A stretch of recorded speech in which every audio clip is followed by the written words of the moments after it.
Het Christcongres van de Frieske Studentenfederatie wordt traditioneel houden in de bocht van Guinee, het oudste studentencafé van Friesland. Van de middags debatteren de stelling Friesland een apart land, bijblijven of afskieren. Dus het idee is om een brede discussie op gang te zetten.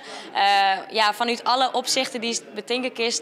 Wat de meidje had mij meer autonomie of meer eigen zeggenschap in Friesland. En we binnen op dit idee kwamen terug het uitland, wat er nou gebeurt in Schotland en Catalonië. Het referendum wat er houden is. Ja. En of dat voor Friesland ik wat budgetten kan. Ik denk dat we over het algemeen wel weten dat het net helemaal realistisch is om een autonoom land te worden. Maar van welke dingen dan wel oorsmutten. Ik denk dat er nog wel een aantal verschillende geluiden binnen. Leden van verschillende Frieske studentenverenigingen in Nederland binnen bij het Christcongres. En vanzelfs is er dan altijd wel een beetje onderlinge strijd. Natuurlijk, er is natuurlijk al wel weer een bierreservet, want we bloeien wel studenten. En de baarcommissie van Benlef is natuurlijk beneden, ik wil er ook waanden. En dan kunnen we 10 liter water het beste biersoepen in. Echt belangrijk. Ben wij vanzelfs.